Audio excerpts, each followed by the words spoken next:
день всем. Добрый день. Вас слышно? Сейчас ждем главного тренера с секунды на секунду и начнем нашу пресс-конференцию.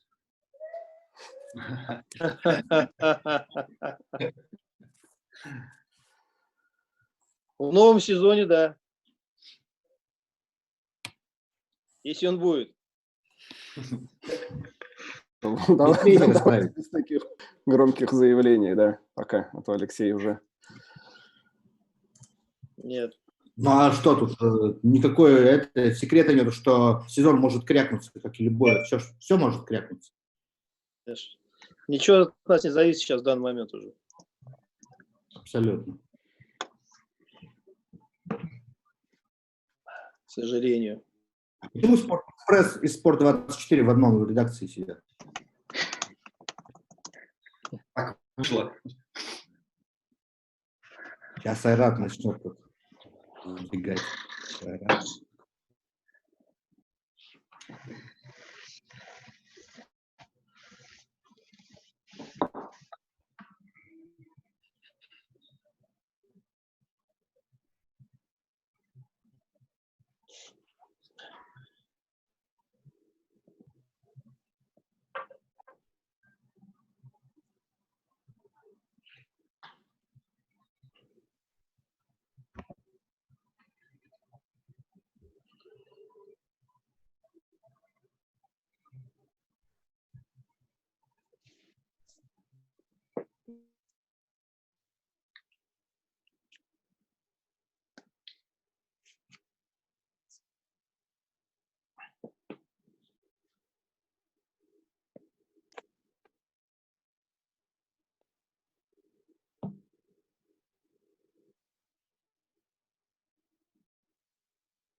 В общем, Дмитрий Вячеславович не придет, да?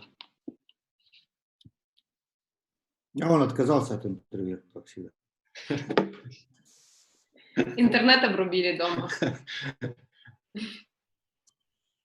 Да, Москва сейчас самый горит, поэтому все, отключили там всех и все. Ну, Меня видите, ребята, или нет? А вот, Дмитрий Вячеславович. Здесь. Слышу. Вот, все, теперь, да, только вас как-то темновато. Но меня... Подожди, меня слышно или нет? Слышно. Дмитрий Вячеславович. Да, слушаю вас. Надо немножко вам... Да, вас не видно чуть-чуть. Вам надо от окна немножко повернуться чуть-чуть в другую сторону. Не, а я если шторы эти все закрыть или что? Да, закройте. А у меня не получится. Ну, чуть-чуть немножко в сторону может повернуться тогда. Вот так. Маленько. У Зубова попросите, он поможет. Зубов в Казани, а я в Москве. Так, давайте, господа, все в сборе. Ты мне не сказал, Шевченко что здесь делает, я не могу, ты мне ничего не говоришь. А теперь мы как без рук, да? Со шторами. Ну ладно, давайте. Все, давайте. Добрый день. Начинаем нашу итоговую пресс-конференцию в таких инновационных несколько условиях, но тем не менее. Она посвящена завершившемуся сезону хоккейного клуба «Агарс», и мы попросим Дмитрия Вячеславовича. Принимает участие главный тренер нашей команды Дмитрий Квартальнов, генеральный менеджер Рафик Якубов, исполнительный директор Мансур Усманов. Мы попросим Дмитрия Вячеславовича начать, немножко итоги сезона подвести. Ну, я считаю, что они положительные были, итоги. В общем-то, жаль, конечно, что мы дальше не сыграли. В общем-то, наверное, картинка, она была бы более, наверное, ясна для всех, наверное, если мы бы сыграли следующий раунд, он, конечно, был бы интересный, сухой. Вот. Ну, сейчас что об этом говорить, его не произошло. В общем-то, мы были готовы сыграть. Я все-таки так хочу, если, ну, знаете, вот, честно положа руку на сердце,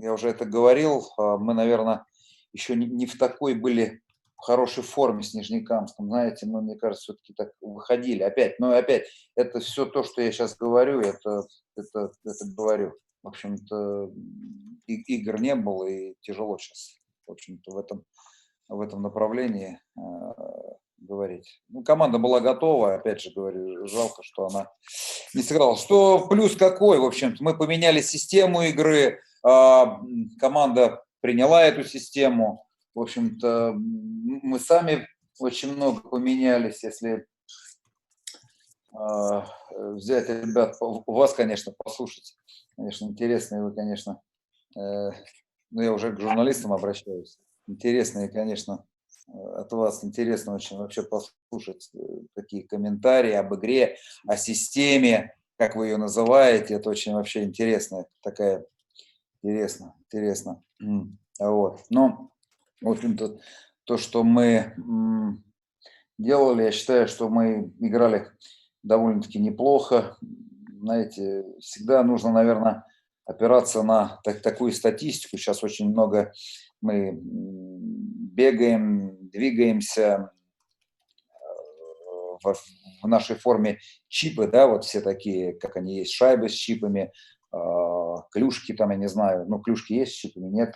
А то, что, допустим, там в форме у ребят, как они пробегают какое-то время, в общем-то, здесь интересно, в общем, у нас команда довольно-таки, мы, не знаю, говорят, система какая-то, но мы та команда, которая больше всех с шайбой входили в зону в этом сезоне. Это, в общем-то, о многом говорит. Это говорит такая статистика, да, чиповая. Если взять, приезжала как бы группа, Миш, не помнишь, это вот что за группа у нас приезжала? Это из КХЛ, которая вот эти вот все считают вот эти штучки. Да. Вот, она вот это, ну, как хотели, работали над контролем шайбы. В общем-то, это был большой плюс. Это сделать, этого добиться довольно-таки тяжело, но мы старались это делать, и это у нас довольно-таки получилось. Да, были проблемы, я думаю, большинства. Вот, в общем-то, в меньшинстве мы неплохо сыграли. Опять же, говорю, поменяли систему, ребята ее приняли, и, в общем-то, она нам давалась. Вот. И я считаю, что мы все-таки сезон, за исключением там Дальнего Востока, мы его прошли довольно-таки ровно. Вот. Если все-таки там разобраться, как вы, ребят, говорите, там ротация у нас, знаете, она была ротация, но ее не было так много. Мы в основном немножко мы не говорили, что у нас тоже травм было, очень подходящие болезни были в команде в этом году. Знаете, интересно вас, вот, журналистов, вас послушать, знаете, вы про кого-то пишете, не буду сейчас команды называть, там, истерзанный травмами, там, такая-то команда, там на этом, знаете, у всех свой ад, знаете, вот у всех свой ад. Я еще раз говорю, и у нас, ну, кто-то не выносит это, а кто-то, наверное, это в угоду, я не знаю чего, говорится, вот мы вот такие, у нас тоже очень много было всех этих моментов, но, знаете, мы, конечно, выходили из этой ситуации, мы брали ребят из своих фарм-клубов, молодежной команды, из высшей лиги ребят, из Барса, с ними работали, готовили их, и поэтому я думаю, что, в общем-то, так и сезон так прошел довольно-таки у нас гладко, потому что ребята, те, которые выходили на замену, они были подготовлены. Ребят, ну вот, в принципе, в двух словах, вот такие моменты. Если дальше какие-то вопросы будут, я спокойно отвечу. Не слышу. Алло. Да, Рафик Футболович, пожалуйста, тоже ваши итоги сезона подведите, пожалуйста, чтобы Хорошо, все давайте. команды системы выступили, в общем-то, хорошо выступали, к сожалению, все вот так вот получилось, что не до конца. Да, действительно, я хочу сказать, что сезон действительно для нашего клуба был успешный сам по себе. Очень жаль, что так все случилось, что мы не доиграли сезон. Вы сами понимаете, что у нас Акбарс, первая команда, заняла первое место на Востоке. Довольно-таки ровно прошла весь чемпионат. Это здорово. Показывал, я считаю, что такой, ну, все по-разному это хоккей называют, но я считаю, что действительно интересный, агрессивный, атакующий хоккей показывал. То, что наши барсы, которые никогда не попадали в плей-офф, попали в плей-офф, прошли, можно сказать, круг первый плей-оффский, и чуть-чуть нам не хватило обыграть еще Сканеушу, пройти и дойти уже почти до медалей, попасть в полуфинал. Ирбис, который занял 3-е место, тоже показатель хороший, тоже, который команда прошла в 3-0 первый круг, обыграли. Но хороший был, перспективы были сильно хорошие, надежды были хорошие, мы готовились, и мы ждали от этого сезона, окончания сезона действительно, медали. Медали там, ну, кубки, медали, поэтому немножко жаль, очень жаль, что не доиграли. Пожалуйста, ваши вопросы. Давайте, Алексей, вы, наверное, начнете первый вопрос. Вопрос к генеральному менеджеру. 17 человек без контрактов, но сейчас, наверное, главный вопрос с Азеведо. Вот уже пошли разговоры, что куда-то он собирается. С кем продлеваете, с кем не продлеваете? Алексей, кто куда собирается? Не расслышал. Все собираются, все уходят. 17 человек без контрактов, и главный вопрос, будет ли Сканов... У нас задача такая изначально, как только было объявлено, что завершение сезона, первоначальная задача команды, то, что здесь сохранить тот косяк, который у нас был в этом сезоне. Понятно, тяжело, что мы начинаем все заново, с этим потолком 900 миллионов, все прекрасно это мы знаем, мы под этим готовимся. И уже с того сезона начинали не просто так, мы подпускали много молодежи. Мы знали, что потери будут, потому что всю команду мы сохранить все равно не сможем. Но в основном переговоры идут сейчас, и я бы не сказал, что они идут плохо. Довольно-таки нормально все. Работа идет. С Азеведо-то что? Кому? Азеведо спрашиваю. Азеведо. Идет переговоры довольно-таки, но где-то уже на стадии завершения, так скажем.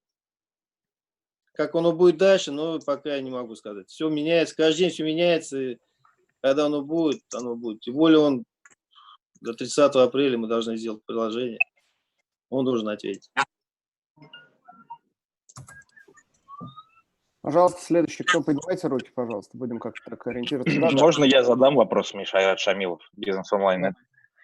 Здесь и генеральному директору вопрос, наверное, и к Рафу Хиббулычу, там, не знаю, кто более компетентным будет отвечать. Мы видим, что «Адмирал» уже объявил о снятии с чемпионата, «Амур», как пишут, опять же, довольно близок. Вероятно, у всех команд, которые так или иначе спонсируются из бюджета, такие проблемы. Есть и другая такая, скажем, класс клубов, которые спонсируются нефтяными компаниями, да? Это и СКА, и ЦСКА, и Акбарс в том числе. То есть насколько здесь влияние того, что происходит на нефтяном рынке, на клуб, есть ли оно уже сейчас, есть ли какие-то разговоры, какие-то ограничения? Спасибо. Давайте я отвечу, наверное, да, на этот вопрос. Но я думаю, все идет штатно, пока идет, штатом работаем. Мы понимаем прекрасно, что творится в мире, но загадывать вперед и сказать, как оно все будет. Но мы готовимся, действительно, мы готовимся. В основном сейчас в данный момент стараемся подписать это молодых ребят, сохранить, которые у нас есть, и звездочки. Все обычно ребята знают. Поэтому, что там дальше будет, но действительно только самому Богу, наверное, известно, что с какими там компаниями, какие команды смогут продолжать играть, которые не смогут. Мы верим, что будет все хорошо, мы любим хоккей, без хоккея нам никуда, и поэтому будем надеяться на лучшее. Как перспективы бюджетные-то определяют? Вам все равно говорят, будет он сокращаться, не будет сокращаться? Даже наш основной спонсор Татнефть, они сейчас, мне кажется, главные боли такие, то что пока хоккей там, немножко на втором плане. Более важный вопрос там решает. Даш, я занят, работаю. Пожалуйста. Даша, да, хотела вопрос задать? Да, у меня вопрос по поводу Евгения Свечникова. Будет ли он в следующем сезоне выступать в Акбарсе? Идутся ли с ним переговоры? С ним связывались. Конкретно я разговаривал с его агентом. Но пока в данный момент конкретного ответа нет. Но парень хочет остаться там, закрепиться, но насколько там у него получится. Но мы всегда готовы, мы его ждем. Переговоры были, поэтому все зависит от самого парня, как его реакция. Можно еще один вопрос про Дениса Зарипова. С ним уже подписан новый контракт, как сообщали, там Алексей Морозов упоминал, что... Я этого не говорил. Алексей Морозов говорил, нет, пока идут, ребят, действительно, пока идут только переговоры, сами понимаете, что творится в мире, и какую-то конкретику мы пока не можем ничего сказать. Мы идем переговоры. Идет работа, та же вот на дистанции, идут разговоры, мы общаемся с агентами игроков, с самими ребятами, поэтому, но вот такой конкретики пока ничего сказать не могу. Пожалуйста. Так, да, Павел? Да, у меня два вопроса, слышно меня? Да. Два вопроса. Во-первых, можно в деталях рассказать все-таки, что там было с письмом Акбарса в лигу о том, чтобы остановить чемпионат? Мне показалось, это такой немножко не по субординации, потому что решение должна лига принимать, останавливать или нет. Потому что потом в Акбарсе опровергали, что не было такого письма. Расскажите в деталях. И второй вопрос к Дмитрию Квартальнову, чтобы он дал оценку и высказался по каждому легионеру Акбарса. Я делал интервью с «Авангардом», Сушинский там дал оценку и сказал, кто остается, кто нет. Было бы интересно послушать по «Авангарду», по Акбарсу. Я отвечу на вопрос по письму. Да. По письму. Значит, ситуация была такая. Мы обратились в лигу с просьбой ускорить рассмотрение вопроса, потому что у нас были также иностранные легионеры, и вопросы эти поднимались в команде, и их надо было решать. Мы всего лишь обратились в лигу. А все остальное это уже было потом, значит, придумано, отказы, не отказы. Официально мы написали только об обращении в лигу, о том, что существуют вопросы и проблемы, которые нам хотелось бы быстрее обсудить. Но там была фраза о том, что Акбарс может сняться, если не будет решения. В официальном письме не было такой фразы. У нас письмо есть в распоряжении редакции, там была такая фраза. Она подписана? Но это был пилот, на самом деле, пилот. Мы не про пилот говорим. Давайте обсуждать только подписанные письма. Официально мы направили письмо только вот то, что я сказал. Остальное это, я не знаю, откуда взялось. Я не могу ответить. Пожалуйста. Так, следующий вопрос был Дмитрию Вячеславовичу по поводу легионеров. Павлу. Пожалуйста, Дмитрий Вячеславович. Ну, я считаю, что ребята сыграли на своем достойном уровне. В общем-то, наверное, давайте первый, наверное, Созеведец, наш лидер, наш игрок, который уже давно играет. Я могу согласиться, то, что мы, может быть, знаете как, может быть, был рынок, да, игроков, который был, да, и кого мы взяли. В общем-то, я думаю, что он очень неплохо сыграл, он играет во многих позициях у нас, но чтобы его где-то раскрыть на большинство, нам нужен был, может быть, игрок, может быть, чуть-чуть другого плана где-то, ну, может быть, опять же говорю, более чуть помастеровитее. Они все ребята мастеровитые, но, еще раз говорю, может быть, где-то немножко на большинство химии не хватало игрока с другого края, чтобы он немножко чуть больше самореализовался. Вот так. Вот здесь я вижу как бы дополнительные моменты, где мы можем усилить игру, где он, может быть, так, вы знаете, как если сказать, он где-то, может быть, не забил десяток, может быть, важных голов, да.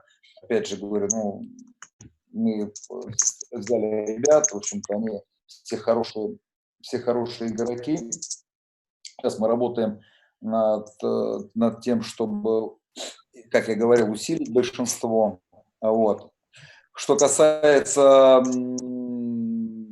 Патрица у нас был ключевой центральный нападающий, который играет неплохо под воротами соперника. В общем-то, это такой стержневой игрок, который здорово играет на вброс, и мы им очень довольны. Но мы считаем, что у него есть еще и потенциал усилить нас. Вот. Мэтью, в общем-то, Фрейтин, это, знаете, в общем-то, сезон для него может, так сказать, не так успешно, да, вот в плане результата по отношению с прошлым годом, но, знаете, ну, плей-офф он сыграл очень здорово, очень здорово. Жаль, конечно, что вот, плей-офф прервался. Плей-офф прервался, мы его вот на конкретном таком моменте дальше не увидели, да, но я считаю, что он и в прошлом году играл в плей-офф в Боруссии, прошлый сезон хорошо, в важных играх он молодец, он себя проявил. Что касается Адама, вратаря, да, он нам помогал, очень хорошие ключевые игры. Были у него игры, конечно, неудачные, были, но он, мне кажется, он наш парень такой, он наш.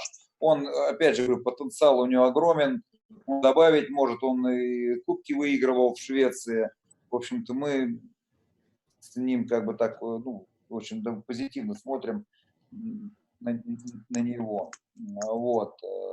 Эссе мы взяли, Виртанина, это мы уже практически 6-го иностранца брали. Вот.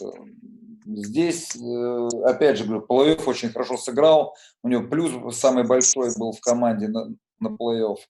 Вот. В сезоне он пришел, немножко было тяжеловато. Но вообще, если вот так вот взять, знаете, все ребята, все обмены, которые получились, они такие, знаете, в сезоне, кто ребята приходили, в общем-то, где-то чуть ниже сыграли тех возможностей, которые мы с теми ребятами, которые мы провели весь сезон. Может быть, это та работа была, которая заложена, может быть, и летом, и в начале сезона, она, в общем-то, им где-то немножко не хватало. И очень хорошо провел, извините, сезон это Викстром. В общем-то, он провел очень довольно-таки ровно. Человек обладает как бы таким хорошим здоровьем, хорошим чувством. В общем-то, мы им очень-очень довольны. Да, пожалуйста. Следующие вопросы. Поднимайте руки. Алексей. Можно ли понять, каким игрокам все-таки не сделают предложение о продлении контракта?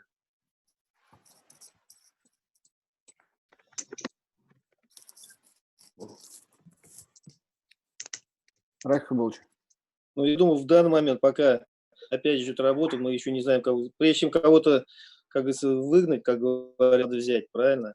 Поэтому на данный момент пока единственный такой человек, это, наверное, Олег Ли, с кем мы точно не будем продлевать контракт. Как бы у него он становится неограниченно свободным агентом. По иностранцу мы все думаем, у нас есть варианты продолжения.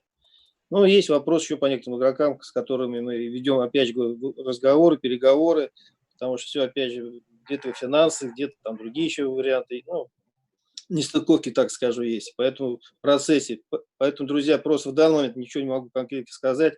Я думаю, неделю-две, там уже какая-то ясность настанет. Будут ли приоритете хоккеиста Никиты Квартального? А при чем здесь Никита Квартальный? Да. Алексей, какие-то вопросы непонятные. У нас мы работаем со всеми агентами одинаково. Тем не менее, у Акбарса была плохая история, связанная с агентом Романовым, близким к главному тренеру, поэтому вопрос вполне себе логичный. Опять же, мы же видим, сколько людей сразу же ушло вслед за главным тренером, клиентом Романова. Стоп, давайте я закрою эту тему. Вы скажите, пожалуйста, какая команда в КХЛ выигрывала 3 кубка? Вот мне просто ответьте на этот вопрос. Какая команда выигрывала 3 кубка?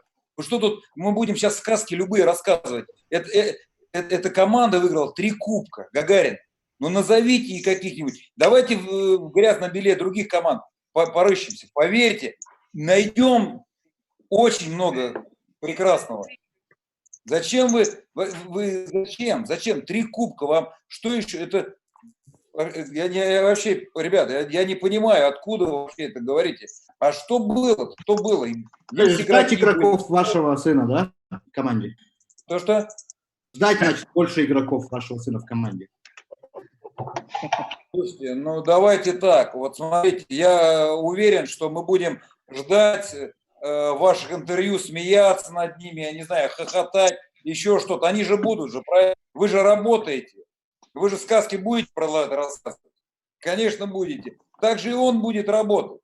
Ему что, если он выбрал эту работу, ему не работать? Скажите, пожалуйста. Каждый будет работать. Каждый будет работать. Зачем на это внимание уделять, я понять не могу. Вот это вопрос, конечно. Вот, я не знаю, у нас пресс-конференция или что вообще пошло? Мы опять возвращаемся куда-то непонятно. Рафик Хабибулович, объясните, пожалуйста, логику обмена Владимира Ткачева в «Локомотив». С чем это связано, как связано и насколько Акбарс выиграл от этого обмена, на ваш взгляд? Я вам скажу так. Изначально, как все это происходило, вся история начнем, что парень получил травму, вы сами знаете, там была довольно серьезная травма в игре с «Металлургом» Металлургским, сотрясение мозга. Парень у нас лечился где-то, наверное, 1,5 месяца. Дали все возможности, дали все лечение, все восстановление, но только вышел на лед, знаете, в первых играх начал немножко капризничать, в том смысле, что мало игрового времени, нет большинства. С ним разговаривал я, с ним разговаривал главный тренер, мол, Вов, потерпи, ты травму, потихонечку как бы входишь в состав, там, ритм набираешь, форму. Ну, вы начали выходить, как говорит агент игрока, и человек просто сказал, я не хочу в этой команде играть, ищите мне обмен. Вот мы начали искать обмен и нашли. И мы интересовались восточной конференцией команды, но куда мы просто не могли отдавать, сами понимаете, какой причине. И вот единственный обмен, который, видать, ну, так он случилось. Конечно, больше мы ждали от игроков. Да. А контракт у Дмитрия Вячеславовича 1+1. Уже можно официально говорить, что +1 вступил в силу? У нас не было еще встречи с президентом клуба. Говорю, пока, честно говоря, не до хоккея. С этим коронавирусом тут пока такого. Ты меня из Акбарса выгонишь, смотри, а? Нет, у вас кто один, Дмитрий Вячеславович? Сын тоже? Нет, не сын. Нет, не сын. Так вас могут не оставить. Павел, у вас вопрос, да, какой-то был? Можно добавить под Ткачева еще раз. Почему Санников? Почему именно Санников? Давайте я, наверное, отвечу здесь. Знаете, я сейчас... Так, я не буду... Я вообще это комментировать как бы там не хотел в плане этого обмена. Это все моменты вы можете у Володи спросить. Это я хочу, чтобы все к Володе, все разговоры, все наши с ним, в общем-то, для меня самого это была неожиданность, ну, такая, ну, реальная неожиданность. Получилось, ну, как сказать, Рафик Хабибулович правильно сказал, был Восток, который мы могли где-то, ну, и решили его отдать назад. В общем-то, так я вам скажу, небольшой был выбор. Выбор был небольшой. Поэтому так и получилось.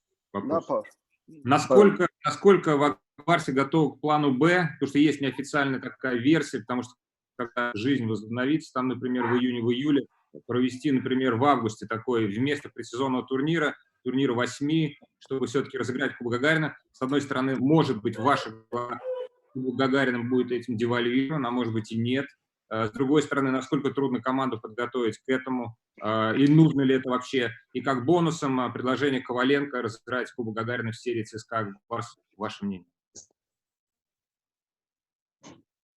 Ну, это, наверное, уже будет не Кубок Гагарина, который должен по себе включать 4 раунда, знаете. Там уже, когда доходишь до финала, иногда получается моменты, выигрывают, может быть, даже не тот, у кого состав сильнее. Там есть травматизм большой, там есть и усталость большая. В общем-то, я считаю, что мы можем сделать какую-то копию, но, поверьте, это будет кубок, не тот кубок, который был всегда. Это мое личное мнение. Пожалуйста. Да, Дэн. Это Рустам Шарафуддинов. Рустам, да. Я просто через аккаунт своей дочери вошел. Меня слышно, да? Да. У меня такой вопрос, но он более глобальный, применительно к футболу. Сейчас в футбольной премьер-лиге нашей, учитывая, что сезон там еще не закончится, клубы потихоньку сокращают зарплаты своим игрокам, там кто на 30, на 40%. Если неопределенность с следующим сезоном продолжится, насколько вероятно, что Акбарс может также сокращать зарплаты и команде, и персоналу, и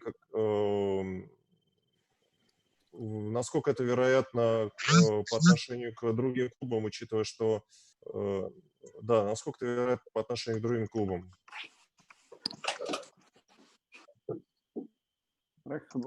Кто будет на это? Давайте я отвечу просто, да. Что касается... Рахибович. Да. Что касается сотрудников и вообще общей ситуации, то я думаю, вот Рахибович сказал, что пока мы работаем в штатном режиме, но при необходимости клуб, конечно же, готов адаптироваться к тем условиям и той ситуации, которая... Эта ситуация будет одинаковой для многих клубов, для всех. Мы должны быть готовы к этому. Я думаю, мы будем готовы.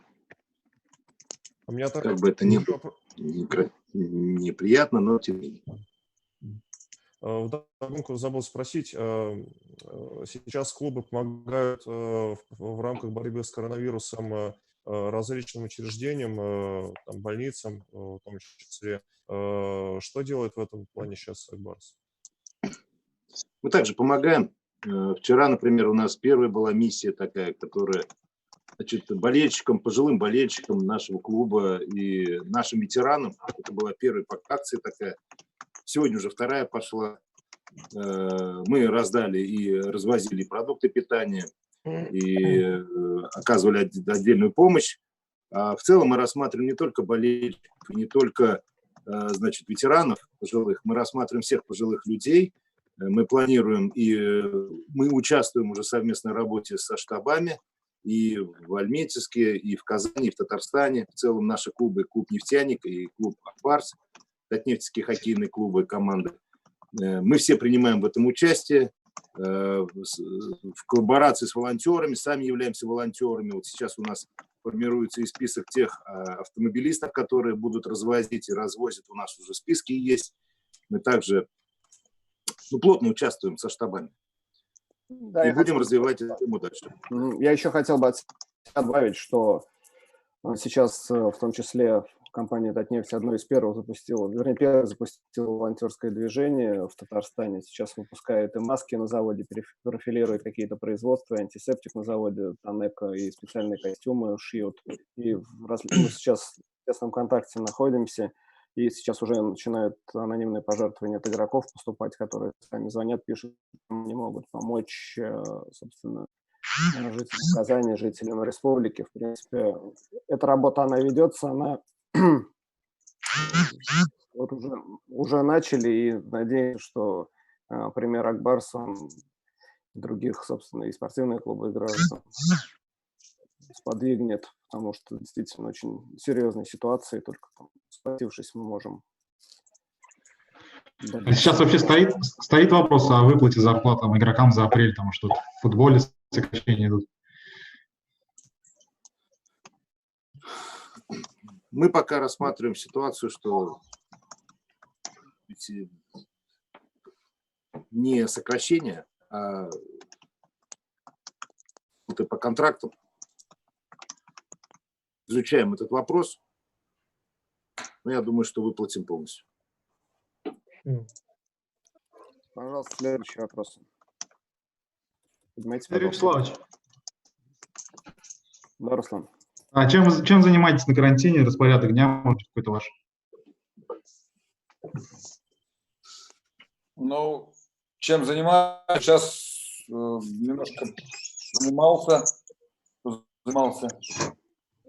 Вот, у меня просто есть возможность, у меня в доме в подвале комната оборудована, небольшой спортивный зал. Там беговая дорожка, велосипед, штанга, все необходимое. Тут в общем-то, нормально. Сейчас вот в кабинете сижу, тут есть и винный такой, и шкафчик. Ну, нормально, могу тут прожить.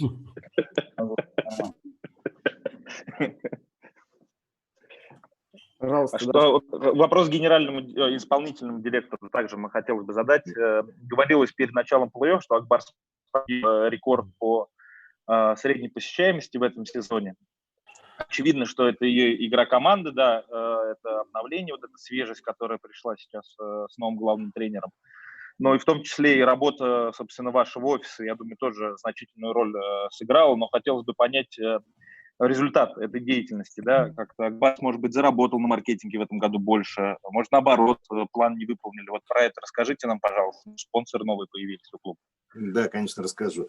У Акбарса стоят серьезные планы, серьезные задачи на несколько лет по коммерческой составляющей, скажем так. То есть коммерческие цели, стратегические. В этом году мы близки были к выполнению этих целей, но мы их не достигли, понятно, по каким причинам.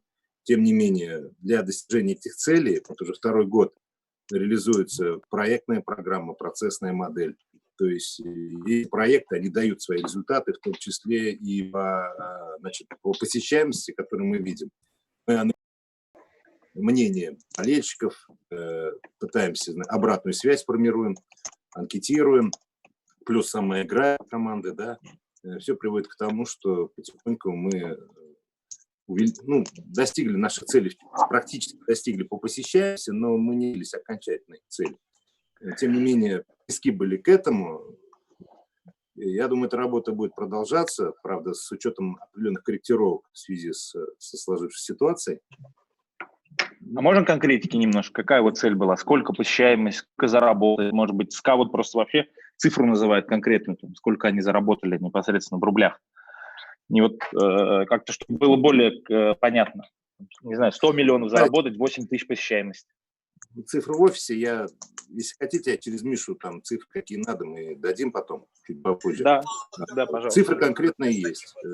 Примерно достижение коммерческих наших планов в этом сезоне мы достигли 90%, если брать на уровне вот после первого уровня плей-офф, да, этапа плей-офф. Мы надеялись выполнить все наши коммерческие цели с учетом этого сезона и с учетом выполнения наших спортивных показателей. Не секрет, что, еще раз повторяюсь, мы в этом году и Барс у нас, и ВХЛ Барс, и молодежка Ирис, то есть все играли ровно, и это мы выполняли наши цели. А у Барс какие уж цели? Там 1,5 землекопа ходит, там 300 человек на матч. То есть, смысл какой команды накачивать, чтобы она что-то побеждала. Там, она же не для побед больших в кубках, она же для другого, для того, чтобы игроки набирали форму, там, не знаю, там, молодежь обкатывалась. То есть там какие коммерческие цели? 300 человек. С одной стороны, да, с другой стороны, не согласен, не соглашусь с вами. Барс – это такая же топовая команда, я считаю, и спортивные, коммерческие интересы там тоже у нас есть. Мы выпустили первую линейку, значит, и экипировки соответствующие. Она очень красивая, замечательная. У меня она есть, с удовольствием ношу. Поэтому не готов согласиться, что Барс – это только команда для обкатки. Барс – это команда топовая, такая же со спортивными интересами. И я не вижу ничего. Там такие же коммерческие цели можно ставить. А то, что 1,5 землекопа, как вы говорите, да, есть проблема, когда 200 человек ходят, значит, на эти матчи. Так сложилось просто-напросто. Мы для себя потихоньку меняем, ставим другие задачи. Мы готовились на следующий сезон. У нас задачи стратегические, многолетние. И в том числе по этому направлению. Спасибо. Еще раз. В Альметьевск отправить клуб хотите, фарм-клуб, передислоцироваться? Там есть нефтяник. Я шучу, я знаю. И вы знаете, я мечтал о том, чтобы в этом году мы встретились в финале. Не только я, у нас президент клуба, генеральный директор, да, тоже. Мы могли встретиться в этом году в ХЛ финале. Нефтяник и Барс. Близки были к этому. Алексей Шевченко так и прогнозировал, собственно. Такой расклад ВХЛ. Можно, Дмитрий Вячеславович. Вы завели речь о входах в зону с контролем шайбы, и это действительно было здорово и замечательно. Но вы же не будете отрицать, что с ходом сезона команды в игре было все меньше и меньше нестандартных действий. Это же от вас шло. Не, подождите. Подискутировать хотите? Давайте подискутируем. Давайте. Какие конкретные моменты говорите? Где мы нестандартные действия были? Объясните, в каких играх, в каких моментах? Еще раз говорю, у нас был провальчик, был на Дальний Восток. Мы приехали, ну, наверное, может быть, и есть такой момент. Мы приехали из Эмирата, и мы немножко просели. Это мы это прекрасно понимали, что это произойдет. В общем-то, это и показали наше обследование после Эмирата, где мы вот эту серию мы где-то сыграли довольно-таки неважно. Дальше я с вами согласиться не могу. Мы как планировали, так мы и играли. В общем-то, еще раз, если мы будем смотреть по составу, где-то у нас была серьезная череда травм, просто еще раз говорю, мы ее никогда не афишировали. Да, правда. О, молодец. Будь здоров. Вот, будь здоров. И, значит, где-то были моменты, у нас очень много прокатилось ребят через нашу команду, да. Положа руку на сердце, вот я скажу, что когда мы пришли, ну, я пришел в «Локомотив», в общем-то, уровень мастерства тех ребят, он был чуть выше. И там было немножко, но они, правда, помоложе заходили туда. Здесь ребята, они заходили, ну, где-то немножко, где-то не хватало. Вот в этих играх у нас, наверное, был такой, ну, размытый, может быть, состав. Чуть-чуть размытый состав, где мы выглядели, ну, чуть-чуть не так, как нам бы хотелось. Я просто имею в виду, ну, смотрите, там, первые 2 месяца сезона у вас все были готовы идти в обводку. Очень яркое впечатление производил Журавлев тем, что вводил на своей синей линии. И все это потом куда-то ушло. Почему? Мы говорим про Журавлева, да? Не только. Мальчику 19. Мальчик 19 лет. Мальчик играет такими волнами, такими, знаете, такими серьезными волнами. Это, еще раз говорю, очень хороший хоккеист, очень хорошее будущее. Никогда не играл на таком уровне и сразу свалилось. Он у нас, если посмотреть, он у нас играл по 20 минут за игру. И то, что мы ожидали от него проседаний таких, и когда вот опять же по этому парню где-то нужно дать ему было перекурить, отдохнуть, да, но мы не могли это сделать. У нас было там 3 или 4 защитника травмированных. Он продолжал играть. И понятно, что он где-то подсядет. Это, в общем-то, здесь так и было, потому что чисто физически, чисто психологически парень пока растет. Так же и было с некоторыми другими ребятами. Нет, давайте, если есть какой-то конкретный пример, какие-то, еще раз говорю, был период, где мы очень, там, знаете, у меня вообще есть такая интересная статистика, я вот до сих пор, вот она у меня есть, вспоминаю, не знаю, сейчас найду вот ее в телефоне. Это мы проиграли Адмиралу 1-5, да, вот, но она такая вот очень такая, ну, такая жесткая, да, так, если нас можно покритиковать, было эту игру, да. Вот, ну, мне не будет, ну, и здесь, наверное, не знаю сейчас, чтобы не искать, вот зайдите на КХЛ, вот этот сайт, как он, ну, приложение, да, он всегда показывает, вот она у меня есть, да, я вот, в принципе, могу его показать, да, вот если кто-то увидит, вот посмотрите ее как следует, вот эту, ну, это чисто такой вот момент. Не видно, да, показано? Не очень. Не видно. Смотрите, я вам показываю, давайте, мы вот с ним. Адмирал 5-1, да, время владения шайбой у них 14:39, у нас 17:55. Я хочу сказать, что мы тогда очень были в такой плохой форме, да, вот. Броски по воротам у нас 40, у них 18. В большинстве они одну забили, вбрасывание 41, 25. Я сейчас просто, ну, и вот вся вот эта статистика, она вот, ну, дает в нашу всю пользу, да. Смотрите, это мне прислали мои помощники, мои тренеры. И вот матч, показываю прямо вот здесь. ЦСКА Адмирал 2-5. Было 5-2, а тут 2-5. Вот я, к вам, чтобы вы немножко, иногда что-то делали. И вот статистика практически, вот то, что я говорю, владение шайбы у них 20 минут, у Адмирала 15, 14-29, броски по воротам у них 44, у Адмирала также 18. Вот приблизительно все то же самое. И Вайсфельд ведет репортаж. Я не знаю, что он про нас говорил. Он говорит, глядя по статистике, все закономерно. Вот все закономерно. Вот смотрите, она одинаковая статистика у нас у них, но мы проигрываем. Я думаю, что неудачный день вратаря, он во многом такой бывает, где там 72%, это, ты не выиграешь никогда игру, ты можешь любую там схему нарисовать, ты можешь если вот неудачный день какого-то хоккеиста, а тем более вратаря, он на все влияет. Он реально на все влияет. И вот Леонид Васильев сидит и говорит, понятно, что тут тяжело от Адмирала ожидать этой победы. Я даже, по-моему, на пресс-конференции со Спартаком, мне как-то такую же вещь сказал, мы приехали в таком усеченном составе, мы могли бы и зацепиться, в общем-то, за первое место в лиге, да, но мы приняли решение иностранцев там не брать.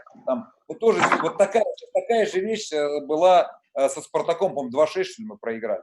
Я примеру говорю, это идет как пример, идет как разговор того, что иногда те все моменты, они, к сожалению, не дают полной картинки.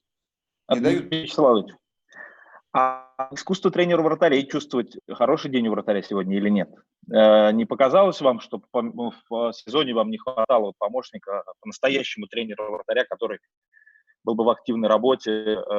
Собственно, понятно, что при всем уважении к Сергею Абрамову, он действительно почетный, заслуженный человек, но все-таки он, мне кажется, не может дать вратарям уровня Акбарса чего-то такого нового, объективного и того, что им требуется. Вот опять же почувствовать плохой день у вратаря и плохой. Это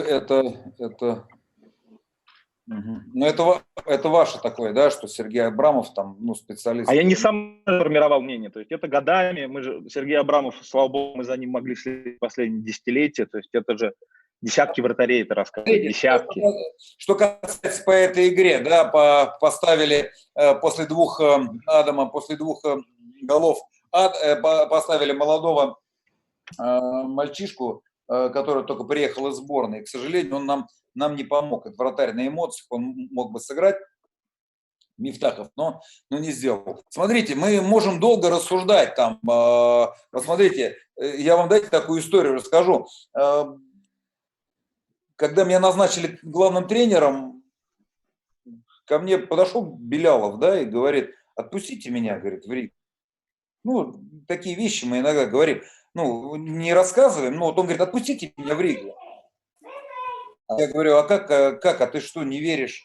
Да нет, у меня там шансы они всегда есть. И этот мальчишка стал работать, стал проявлять себя. И посмотрите, там сколько, рекорды какие-то там побил, на 0 сыграл. Да? Это разве не Сергей Абрамов сделал? Мурыгин у вас тоже рекорды бил. Сейчас Мурыгин. Коновалов у вас хорошо играет. Мне кажется, система это вы. Мурыгин до 13-0. Мне очень много говорили про Мурыгина. Опять историю расскажу. Пришел к Юрию Николаевичу, говорю, проблема вратарская здесь. Он на меня смотрит вот такими глазами. Он говорит, 13-0 сыграл. Я говорю, год назад, в хоккее это много. Надо сейчас. Вот такие вещи, моменты говорю. Коновалов у вас хорошо играл. Мне кажется, это система вашей игры, а не заслуга Сергея Абрамова. Акбарс, под шайбу посмотрите количество блокированных бросков, просто какие броски, опять же. Акбарс как дает бросать. Это же, в очередь, заслуга вашей системы, в первую очередь. У нас есть команды побольше блокируют бросков. Смотрите. Нет, со системы, откуда бросают вам. Мы же видим, откуда вам бросают. Как вы даете бросать соперникам.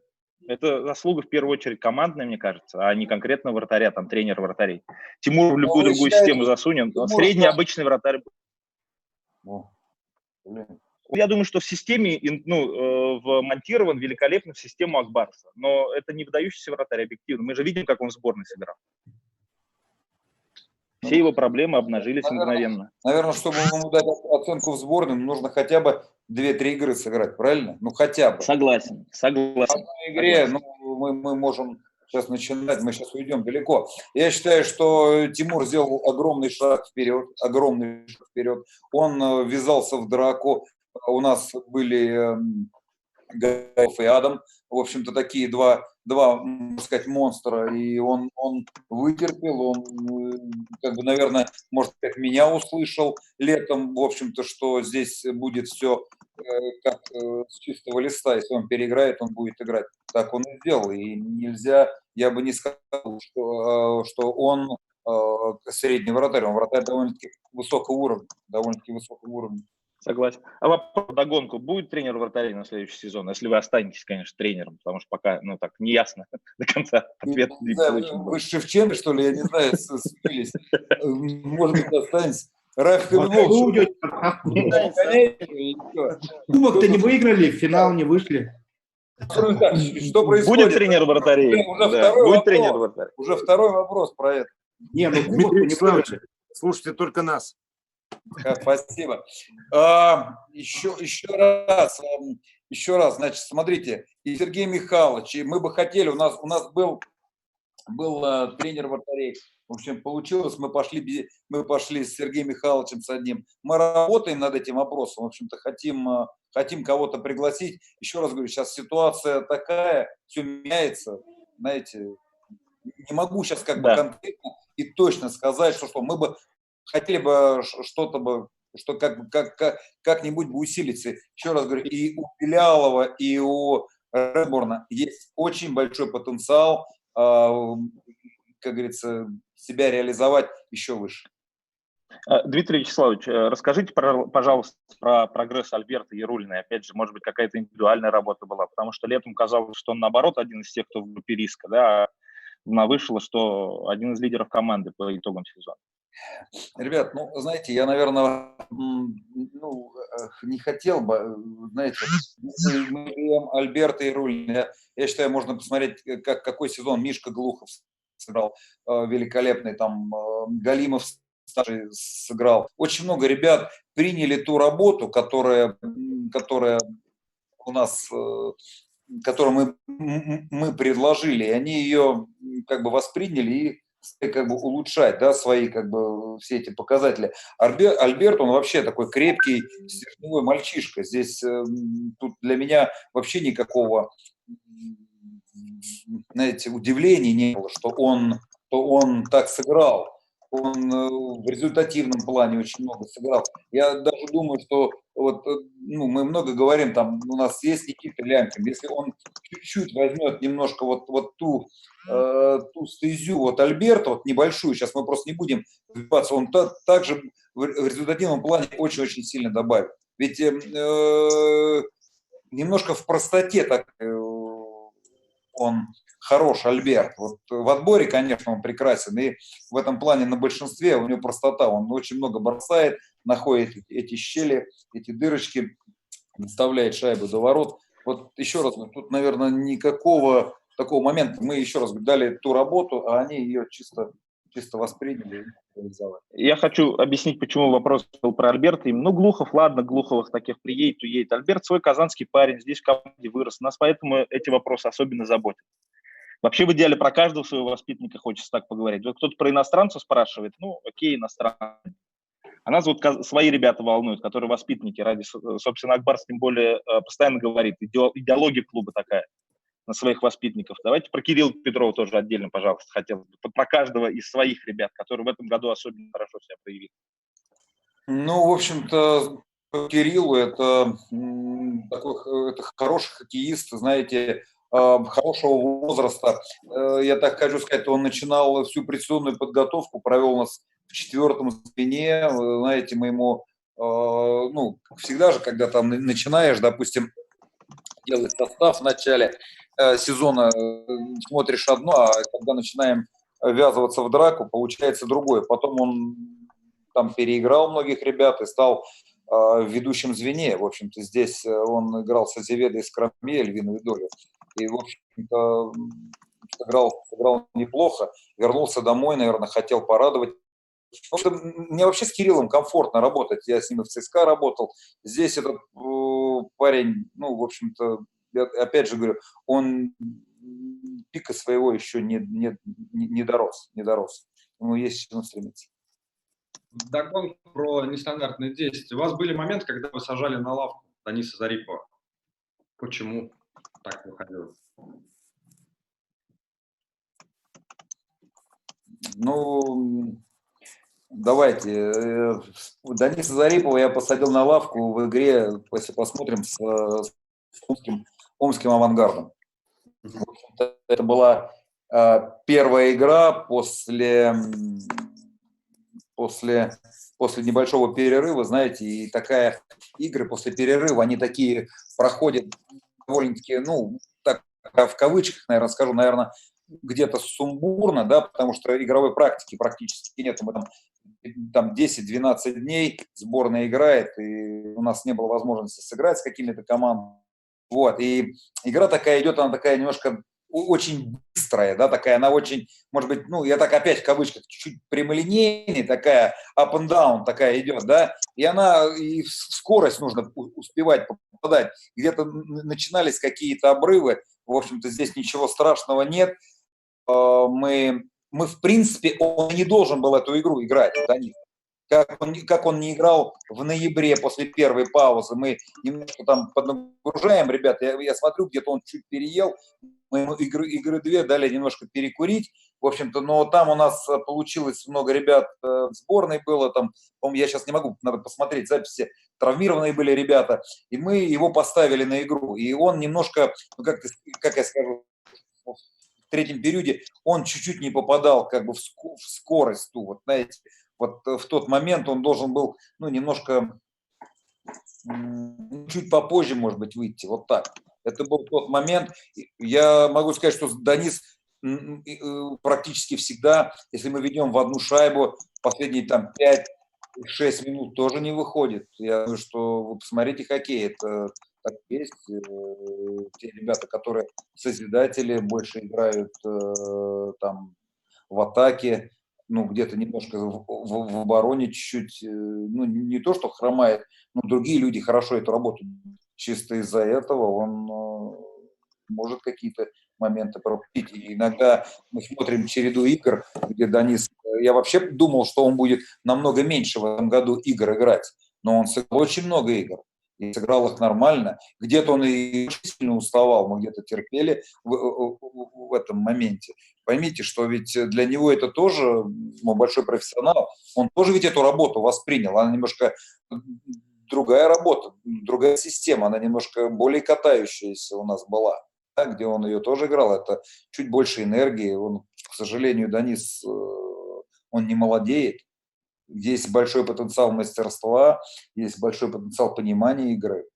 В общем-то, мы здесь вот тоже в каких-то моментах должны были поберечь.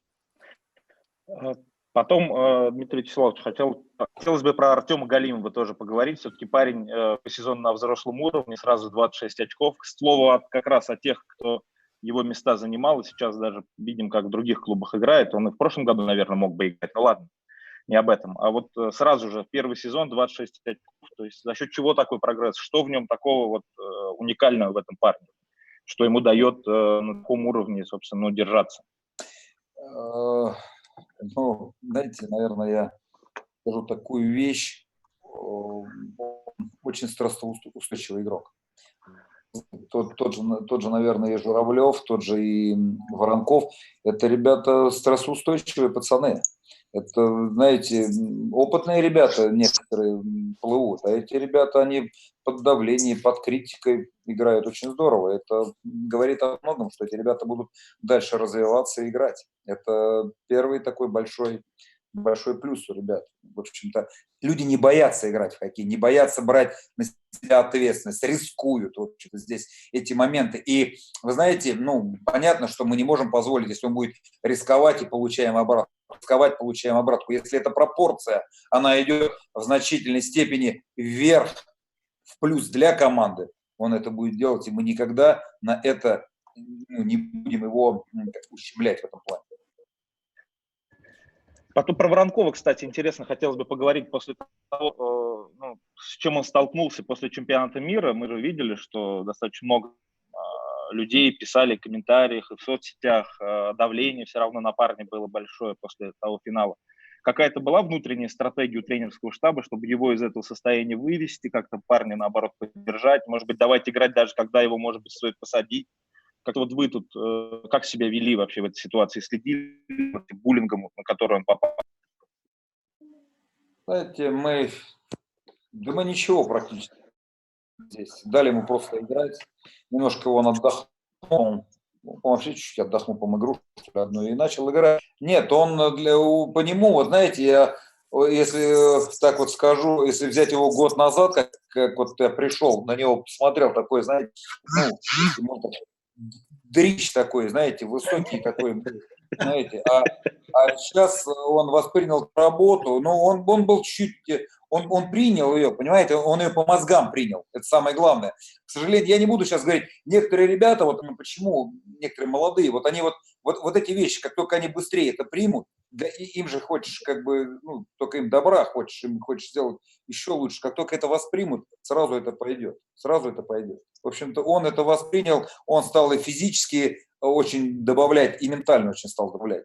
Мы его ни в коем случае его не напрягали, так, ну, пообщались с ним, но он сразу после этого мирового первенства, знаете, он прям сразу такой, знаете, вот прям шаг вперед сделал. Это здорово, что этот уровень он посмотрел.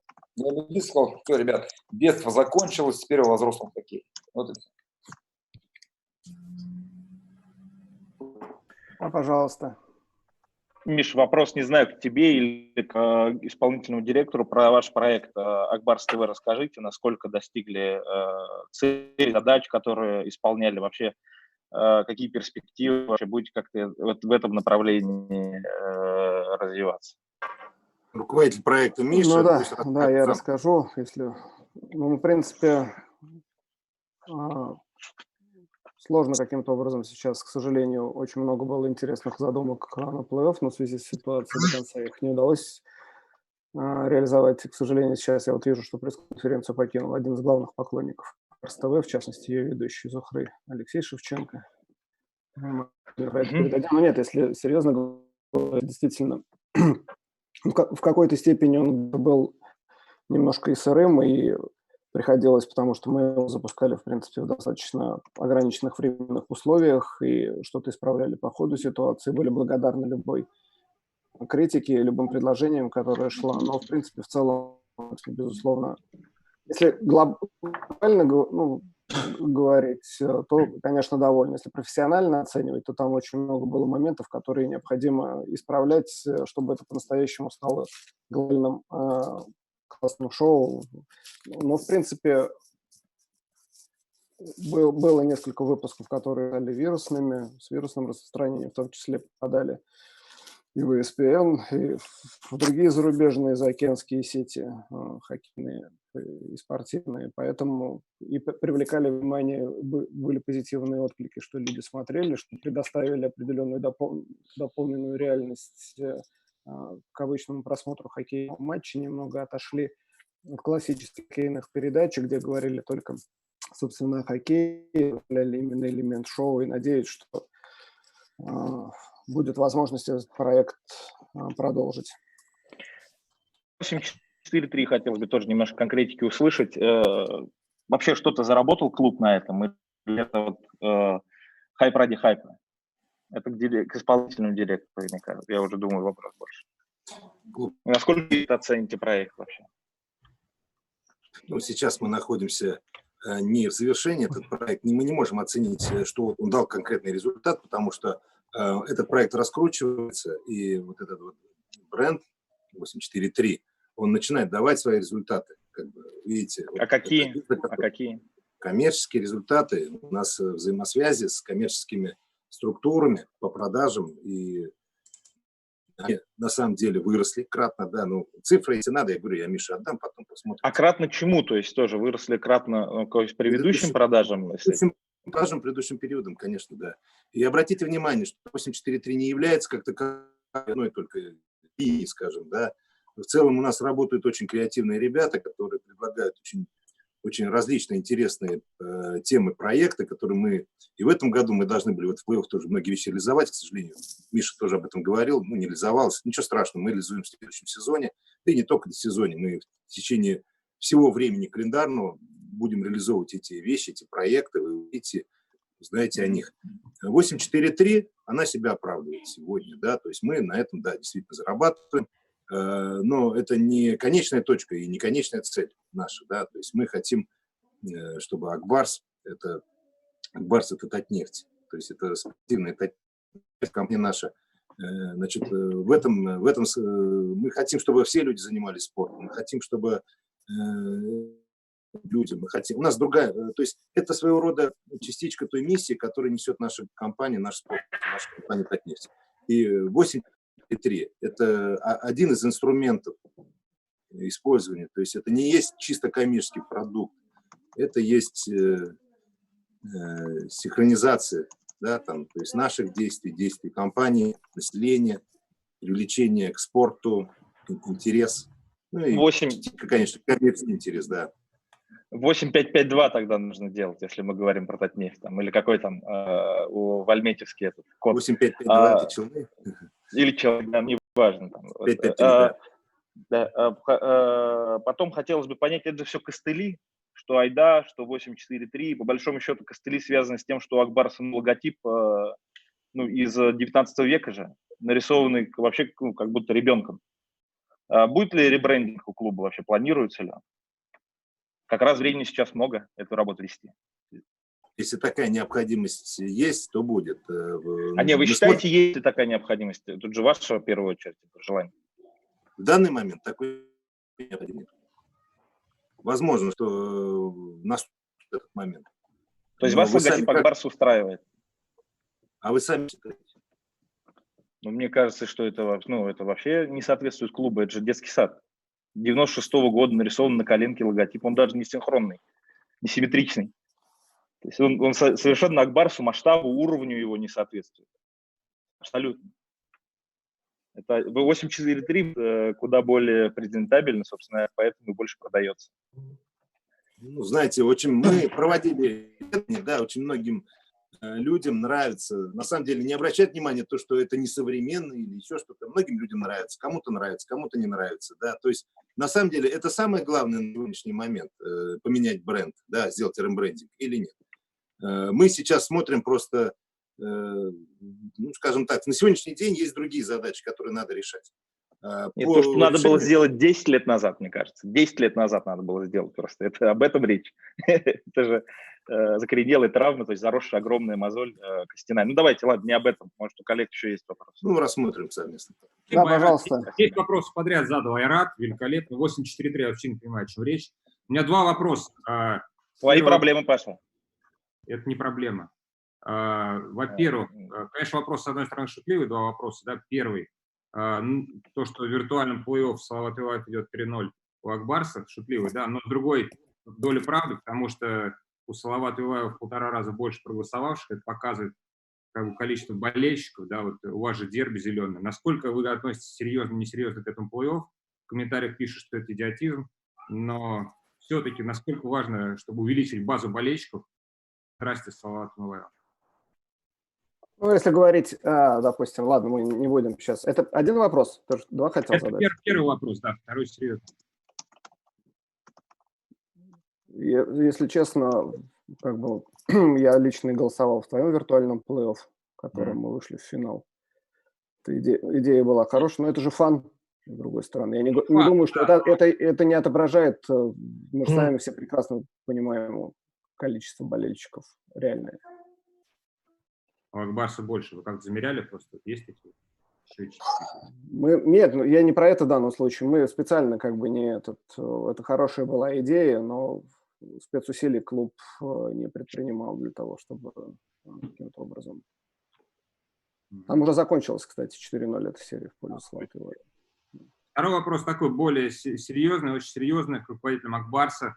Вообще, есть у вас тревога за то, что происходит с нашим хоккеем в целом? Ну, про «Адмирал» уже затронули. Есть слухи, там, что «Торпедо» может сняться, «Амур». Уезжают в НХЛ те, кто могут ехать. Вот Абраматян в Чикаго уезжает, конечно, так немного удивительно, но человек 30 может уехать. И мы откатимся в 90-е. Посмотрите, как резко упал рубль на четверть. Нет ли у вас какого-то брожения среди легионеров? Вот. И что вообще будет с нашим хоккеем в целом? Потому что такая возникает очень серьезная тревога. Опять жесткий потолок зарплат. Руководители ЦСКА высказываются, что типа надо что-то менять, поднимать. Но дело не в потолке, а в том, куда мы придем в следующем чемпионате. Это вопрос Дмитрия Квартального. Вы в 90-е играли. Мы помним, какая была пропасть между нашим хоккеем и НХЛ. Мне, да? Ну, вообще руководитель Ак-Барса, потому что в целом, конечно, ваш клуб передовой, понятно, что у вас все хорошо, я рад за это, но в целом... Вы правильно говорите. Вот смотрите, согласен, все эти вопросы, они на поверхности. Они на поверхности, и, в общем-то, согласен, ребята будут уезжать.